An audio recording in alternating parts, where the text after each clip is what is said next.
Good morning, Monday morning, and I would like to, as usual, talk to everyone about last week, week 5, and entering week 6. We are now well into, we're, we're well into the second half of the course, and I think things are going fairly well. I would like to offer some comments on what I saw again this week. And what I think maybe the biggest thing for me is I was a little bit surprised at some of the comments we got in the discussion about Sears. Now, and not necessarily in a negative way, but just they were a little different than what I've seen before.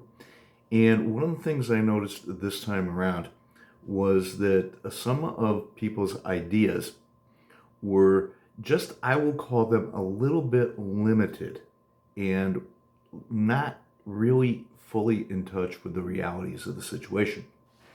Now, why is that? I think it's a lot because of a general tendency of people actually in our current situation, our current society, business awareness, students, whatever you want to call it. We tend to look at what is affecting us and placed in front of us right away. And I think that's very natural. This assignment, this discussion actually required us to look at a very big picture in a very different way because it not only asked you to think big going forward, but going backwards.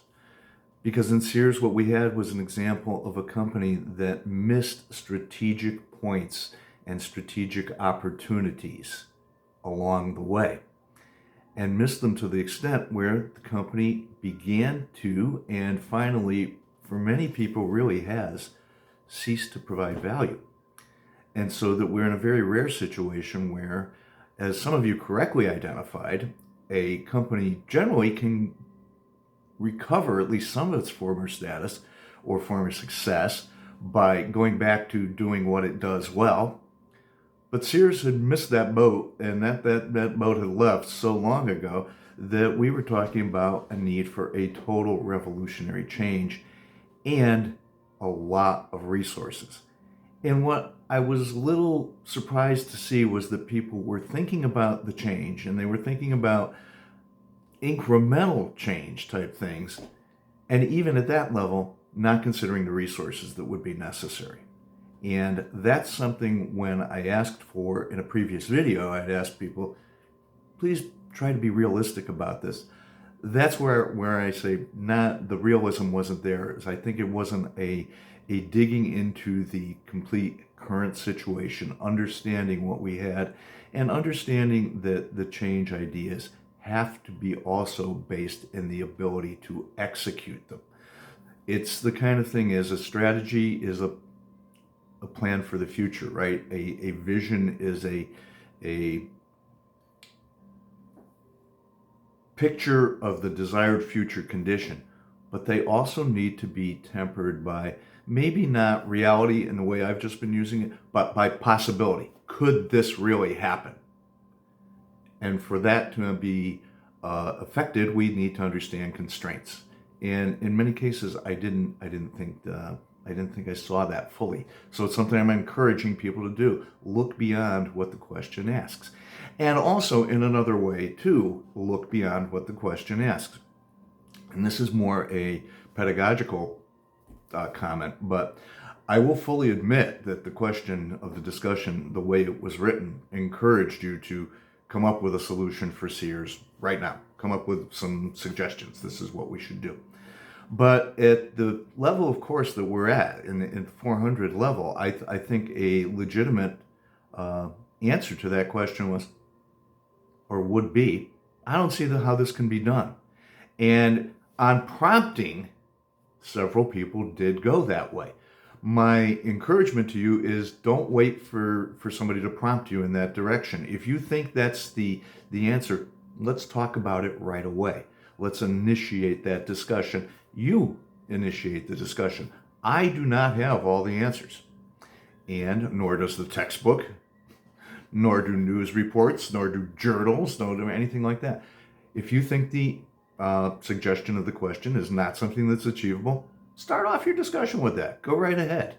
It's something I think we expect, and it will also take care of some of the issues I just talked about, grounding yourself in reality.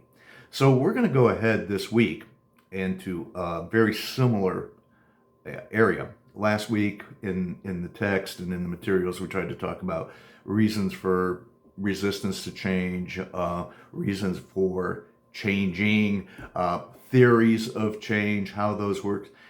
Now we're going to talk about organizational learning. And organizational learning is a very highly related subject, and it's very, very similar to some of the change management stuff. But now it is, how do I put this into practice? How do I get results from what I'm trying to do? So in this, I want the same things I would like people to consider what I just talked about. Think about reality. Think about looking deeper into situations. Think about the question and its bigger implications before you answer it. These are the kind of things we're going to want to go through, and as we build up to next week, because next week is going to be week 7, and in week 7 in our current course format is when you put together your final exercise, your final paper, which is worth 30% of your grade. So start thinking about that now. In fact, go ahead to week 7, take a look at the assignment, take a look at what it is. Go back to the video posted in week 2 where I talk about how to put papers together and the requirements of papers, because it has a profound effect on the week 7 overall assignment.